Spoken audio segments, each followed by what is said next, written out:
MG ZS EV, SUV compact elektrik MG. Nah, kita sebelumnya udah pernah nge-review MG4 EV. Si ZS EV ini ukurannya sedikit lebih besar dan harganya juga sedikit lebih mahal dibanding MG4 EV ya. Dan kalau kalian masih ingat, MG ZS juga tersedia yang pakai mesin bensin. Tapi kali ini kita bakal fokus nge-review MG ZS EV ini aja. Nah, tapi apa aja yang bikin dia unik di kelasnya? Buat detailnya, simak di 10 hal pertama dari MG ZS EV.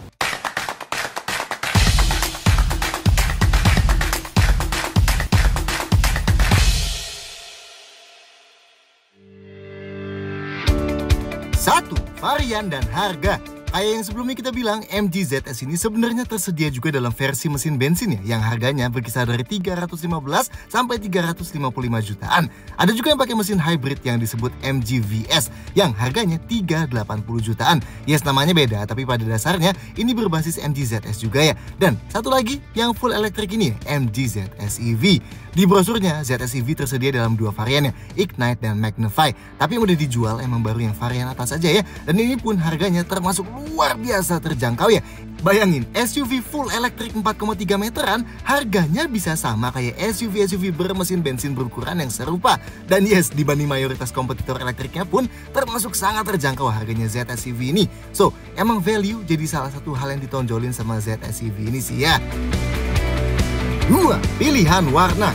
ZS EV tersedia dalam 5 pilihan warna ya. Hitam black pearl, putih arctic white, silver, merah dynamic red, dan biru battersea blue. 3. Full electric. Sekali lagi ZS EV ini full elektrik ya. So di bawah kap mesinnya sini nggak ada mesin bensinnya. Motor listriknya di sini menggerakkan roda depan. Beda sama MG4 EV yang rear wheel drive ya. Tenaganya 174 HP atau 177 PS dan torsinya 280 Nm. So jelas lebih dari cukup ya. Dan jauh lebih tinggi dibanding mayoritas mobil bensin di harga segitu.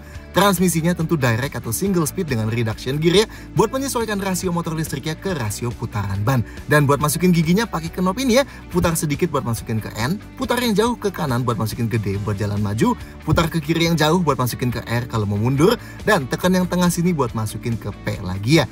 Ada 3 mode berkendara yang bisa dipindah pakai tombol di sini ya, Eco, Normal, dan Sport. Ada sistem regenerative braking juga yang di sini disebutnya KERS atau singkatan dari Kinetic Energy Recovery System. Artinya pas kita lepas pedal gasnya, motor listriknya bakal berubah fungsi jadi generator yang bakal ngubah energi kinetik jadi energi listrik buat disimpan di baterainya. Jadi pas kita ngelepas pedal gasnya, dia bakal memelankan laju mobilnya sambil ngecharge baterainya sekaligus. Ada 3 level yang bisa kita pilih, 1 sampai 3. Semakin tinggi angkanya, semakin kuat juga rasa mobilnya kayak direm ya begitu kita lepas pedal gasnya. Akselerasinya tentu jadi salah satu kelebihan utamanya ya. 0 sampai 100 km per jam ditempuh hanya dalam 7,5 detik aja. Jauh lebih kenceng dibanding SUV seukuran tapi yang pakai mesin bensin di harga segitu ya. Dan top speednya pun termasuk cukup tinggi ya buat sebuah mobil listrik. Masih bisa sampai 181 km per jam. Nah, kita nggak sempat buat dapat impresi lengkapnya ZS EV ini karena singkatnya waktu kita sama mobil ini ya. Tapi dari pemakaian super singkat kita sih emang kerasa ya. Respons motor listriknya termasuk sangat instan dan masih termasuk galak. Dan suspensinya juga termasuk sangat empuk ya. Nanti deh ya, kalau kita bisa lebih lama sama ZS EV ini kita buatin review lengkapnya. Baterainya ada di bawah lantai mobilnya ya. Jenisnya lithium ion dan kapasitasnya 50,3 kWh. Uniknya dari kolong dia nggak terlalu nongol dan nggak terlalu bikin lantainya naik juga. Oke sih ya. Klaimnya jarak tembus sekali charge full bisa sampai 403 km kalau pakai siklus NEDC. Oke lah buat harga segini. Buat charge-nya langsung dari depan sini. Dia kalau mobilnya dikunci, cup charging-nya nggak bisa dibuka ya. Kalau kuncinya dibuka, tinggal kita tekan aja buat buka cupnya ini. Buat standar charging atau AC charging-nya pakai port Type 2 atau yang paling banyak tersedia di tempat charge umum di sini ya. Daya charging maksimal onboard chargernya bisa sampai 11 kW kalau pakai yang 3 fasa ya. Dan buat fast charging atau DC chargingnya pakai port CCS2 dan daya charging maksimalnya bisa sampai 75 kW. Jadinya pengecasan dari 30 sampai 80% hanya butuh 30 menit aja. Tentunya setelah itu kecepatan chargingnya bakal turun ya. Biaya ngecharge-nya kalau ngecharge di rumah pakai estimasi charging efisiensi 85% cuma butuh Rp100.000 aja ya buat fullin baterainya dari kosong. Murah ya. 4. Eksterior minimalis. Yang kita suka dari ZS EV ini adalah desain eksteriornya nggak berusaha buat reinvent the wheels gitu ya. Nih lihat, ini MG ZS yang bensin dan ini yang EV. Beda paling kentaranya emang di grill aja ya. Tapi itu jelas ngasih rasa familiar ke orang-orang yang belum terbiasa ke mobil listrik. Jadinya nggak mengintimidasi lah ya. Dimensinya kayak yang tadi kita bilang sedikit lebih besar dibanding MG4 EV, dan ini kalau dibanding kompetitornya ya. Oke, detail desainnya, depannya yang dibuat paling beda dari yang biasa ya. Kalau yang biasa ada grillnya yang bolong-bolong gini, di sini grillnya ditutupin aja dan dikasih motif-motif heksagonal gini, so lebih kelihatan futuristik ya. Bumpernya juga beda dari ZS yang biasa. Kalau di sini garis ujung grillnya tadi dibuat langsung nyambung sampai ke bumper bawahnya tanpa fog lamp ya di bawah sini, so lebih clean kelihatannya. Dan garis tadi kayak mecah dua bagian di tengah-tengah grill radiator di bawahnya itu. Sedangkan lampunya modelnya sama kayak ZS yang biasa ya, yang dalamnya kelihatan kayak ada diamond-diamondnya. Dan ini kelihatan cakep sih ya di malam hari.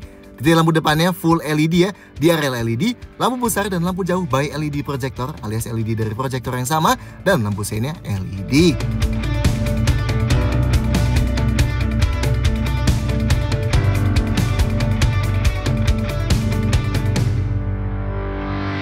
Nah, sampingnya, kalau kalian udah familiar sama ZS yang bensin, udah pasti langsung akrab juga lihat sampingnya yang EV ini. Beda yang kelihatan jelas cuma di velgnya aja ya, tetap 17 inci ukurannya. Tapi yang di EV ini dipakein aero cover dual tone gini ya, biar lebih aerodinamis dan harusnya lebih irit kalau jalan di kecepatan tinggi. Dan profil bannya 21555R17 ya. Nah, karena ZS EV yang ini varian tinggi, jadi ada roof railnya kayak gini ya. Detail lainnya sih sama kayak yang ZS bensin, kayak ada lampu sensini di spionnya, list chrome di jendela, dan handle pintunya bagian atasnya ada chrome-nya.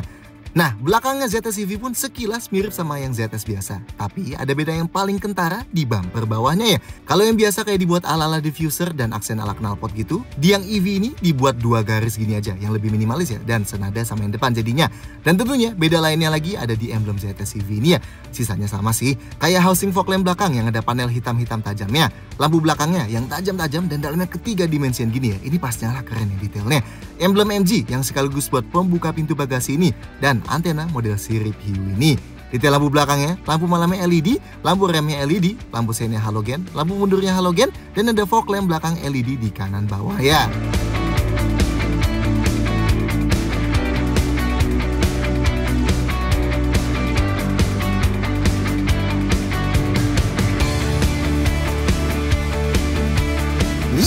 Interior berkualitas.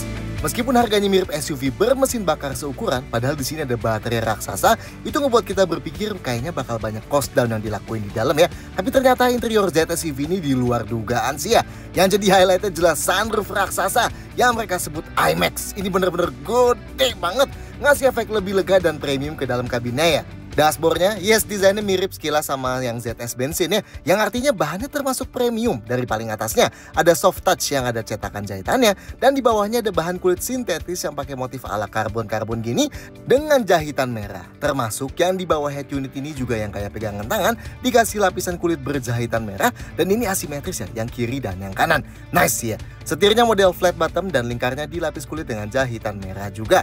Nah, yang paling ngebedain interior ZS bensin dan yang EV ada di konsol tengahnya ya. Di yang EV pakai konsol tengah model yang tinggi gini yang langsung tersambung ke dashboardnya dan pakai kontrol transmisi yang model knob gini. Sekaligus ngasih storage tambahan gini ya, jadi ya di bawahnya. Beda lain dari ZS bensin, di belakang di sini dapat ventilasi AC tambahan ya. Oke lah, bikin kabin belakang lebih cepat dingin.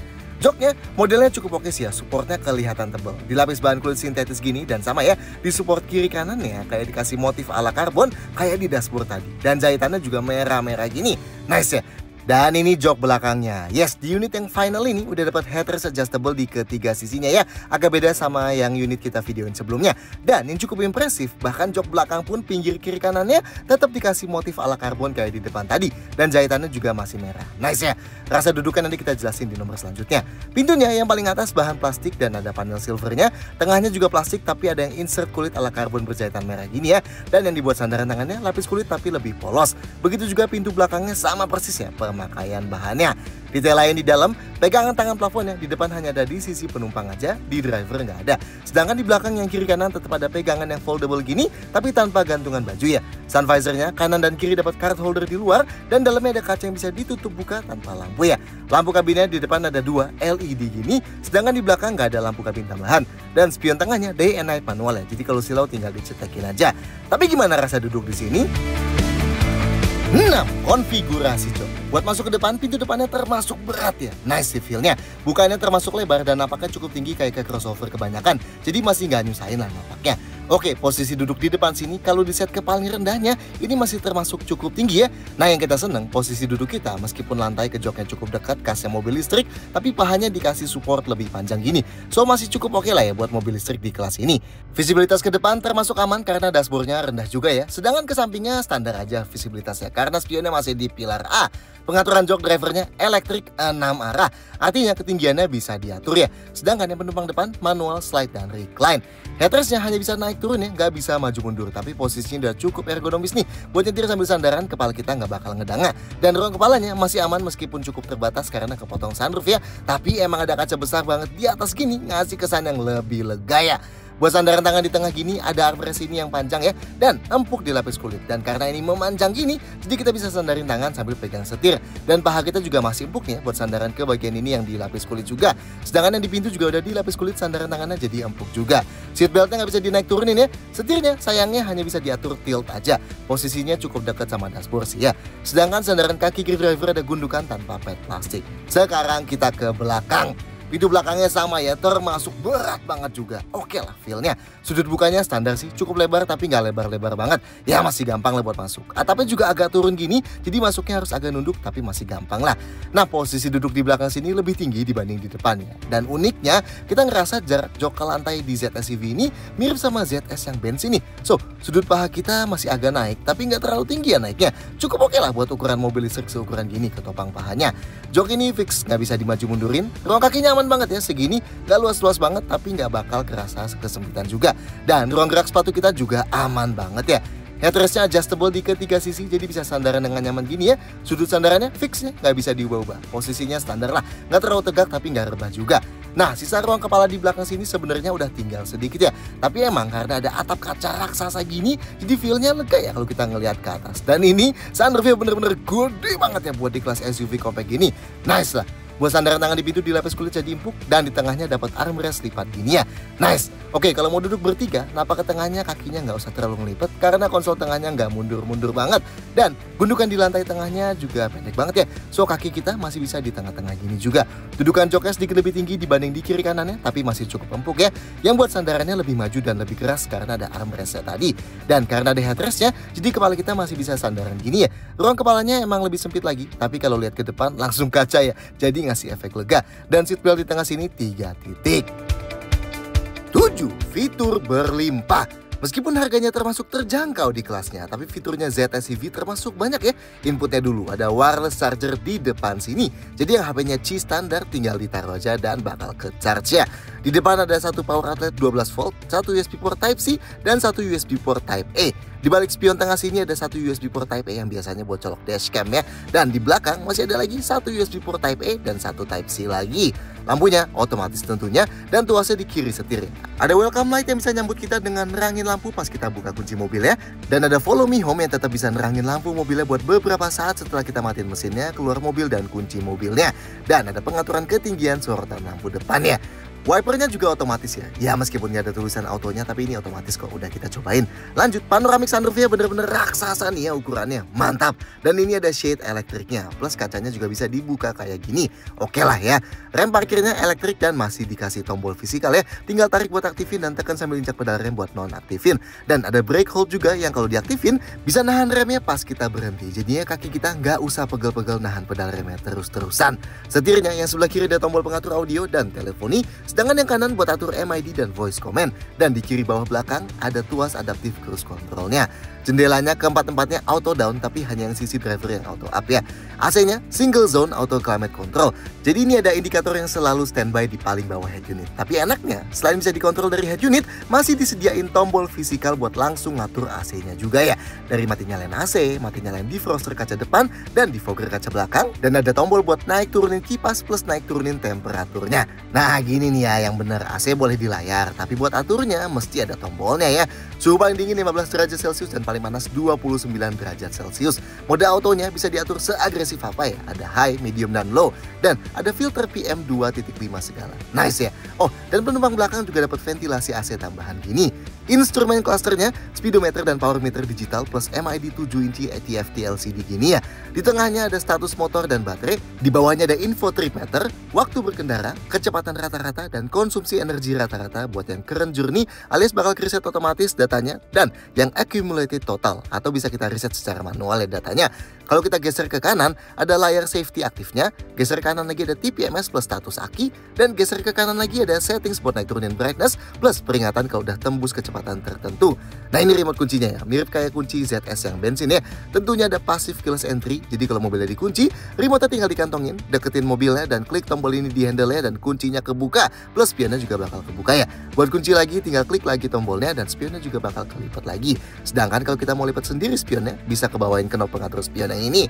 Buat nyalain mobilnya ada tombol start stop kayak gini ya. Head unitnya layar sentuh 10 inci. Intronya sih boleh sih ya nih, cakep.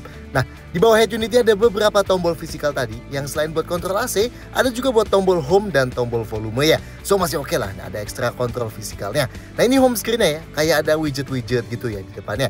Kalau kita swipe down dari atas, ada beberapa quick control yang bisa diakses kayak brightness dan volume masing-masing gitu. Di paling bawah ada shortcut menu dan aplikasi-aplikasi yang bisa dibuka ya. Ada wireless Apple CarPlay dan Android Auto, jadi kita bisa sambungin HP kita tanpa kabel gini dan jadi bisa pakai aplikasi kayak Apple Music, Spotify, Google Maps, Waze dan lain-lain gitu.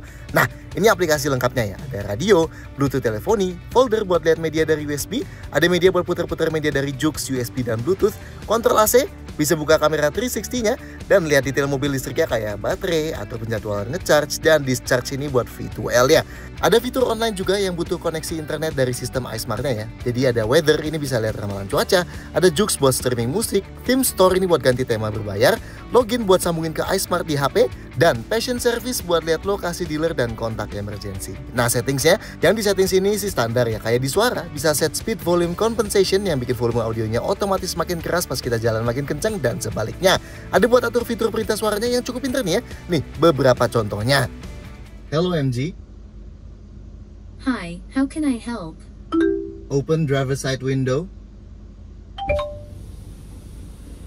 Hello MG. Yes. Set the temperature to 17 degrees Celsius. Temperature is set to 17 degrees Celsius. Hello MG. I'm listening. Open sunroof.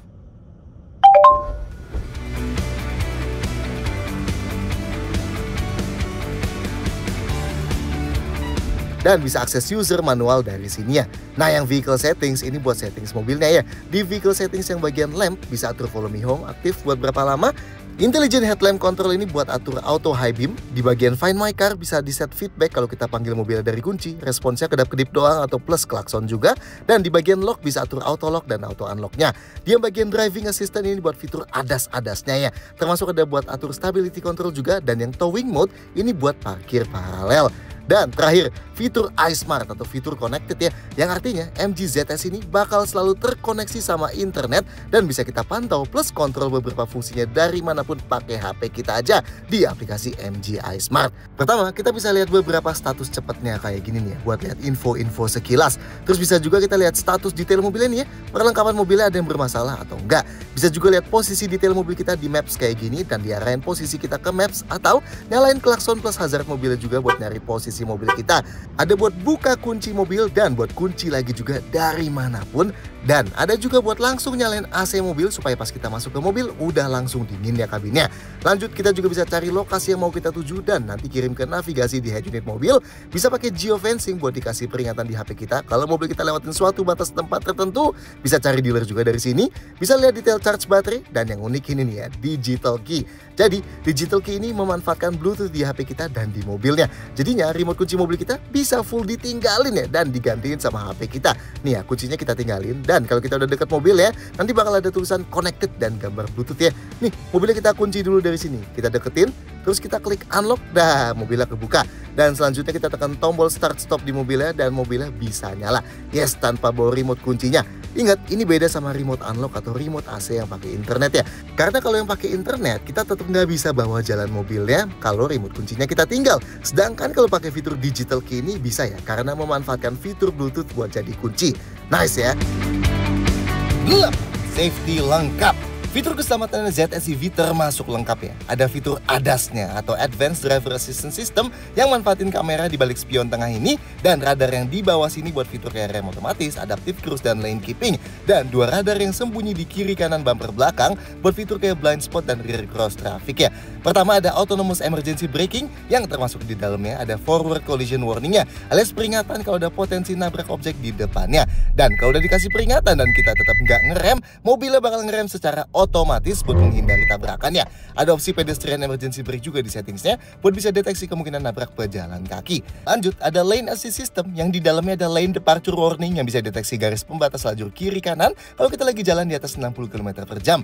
Dan bisa ngasih peringatan kalau terdeteksi kita bakal keluar lajur tanpa nyalain lampu sein. Dan termasuk ada emergency lane keep assist juga yang bisa muterin balik setirnya kalau udah dikasih peringatan mau keluar lajur tadi.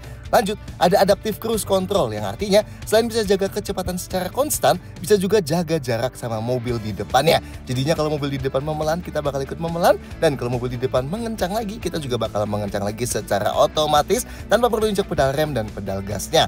Nah, cara aktifin cruise controlnya, kita tarik tuas yang di kiri bawah setir sini ya. Habis kita tarik, kita klik tombol set yang di ujung sini buat masukin ke kecepatan konstannya.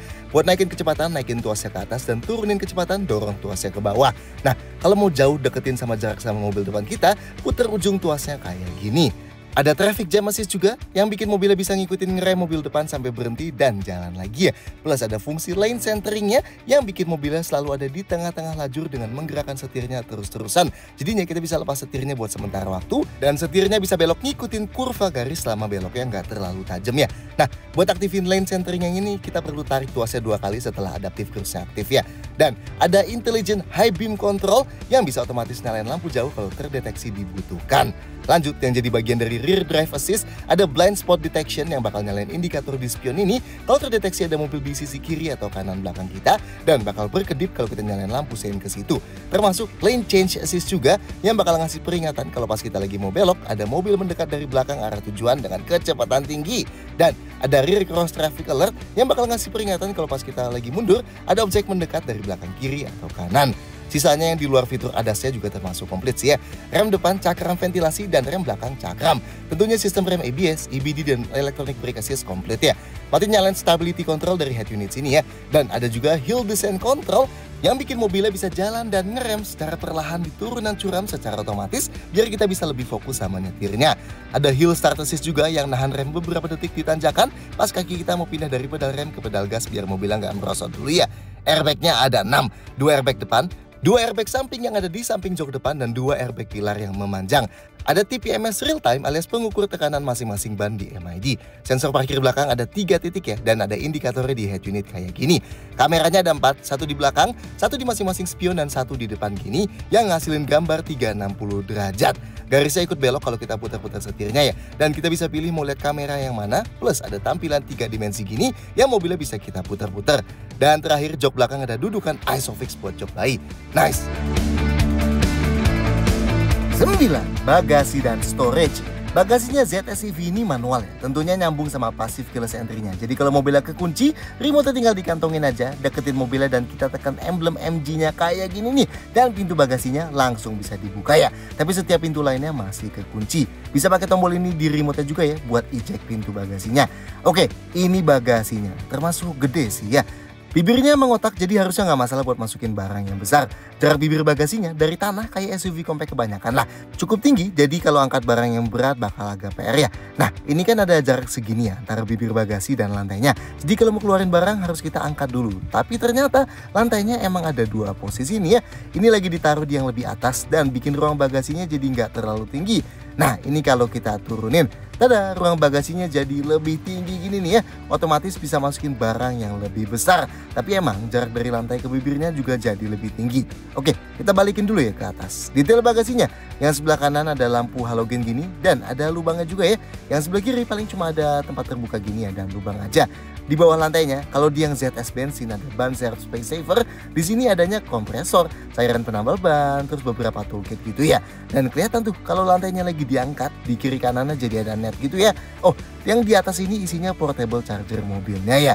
Lanjut ada parcel shelf nih yang bisa nutupin barang-barang di bawah sini, jadinya nggak bisa diintip dari luar. Ini bisa kita lepas gini juga supaya bisa taruh barang yang di atasnya gini ya, atau bisa dilepas total supaya bisa naruh barang yang lebih tinggi lagi. Nah, kalau mau luasin kapasitas bagasinya, jok belakang bisa dilipat dengan konfigurasi 60/40 pakai tali di ujung sini nih. Kalau dilipat yang kanan, kita jadi bisa masukin barang lebih besar sambil tetap duduk berdua di belakang. Kalau dua-duanya dilipat, ruangnya jadi jauh lebih besar gini ya. Lantainya rata sama depannya, jadi kalau mau majuin barang, tinggal didorong aja. Buat tutup bagasinya ada handle di sebelah kanan sini. Dan ini sisa storage di dalam kabin.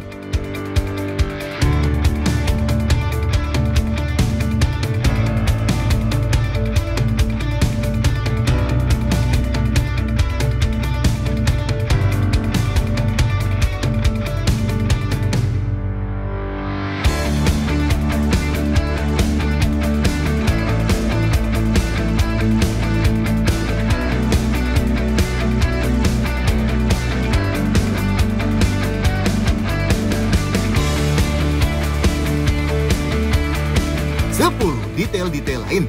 Sama kayak MG4 EV juga, MG ZS EV juga sekarang udah dirakit lokal ya di pabriknya di Cikarang. Nice ya, ini juga salah satu alasan kenapa harganya bisa sangat-sangat terjangkau. Garansinya, garansi mobil berlaku selama 4 tahun tanpa batasan kilometer. Nice ya ini. Dan buat baterai lithium ionnya juga berlaku garansi khusus ya, garansi seumur hidup atau lifetime warranty. Mantap! Nah tapi itu khusus 3.000 konsumen pertama MG4 EV dan ZS EV ya. Setelah itu, garansi baterainya berlaku selama 8 tahun atau 160.000 km. Oke juga lah ya. Dan buat servisnya, dapat program gratis biaya servis, jasa, dan spare part selama 5 tahun atau 75.000 km. Dan bahkan nanti ketika udah bayar pun gak bakal mahal ya. Mengingat pergantian spare parts mobil listrik luar biasa minim nih kalau lihat dari tabelnya MG. Oke lah ya. Dan setiap pembelian MG ZS EV ini dapat free wall charger plus pemasangannya ya. So gimana kalian soal MG ZS EV ini? Silahkan sampaikan komentarnya di bawah. Klik like dan jangan lupa subscribe channel video ini. See you next time.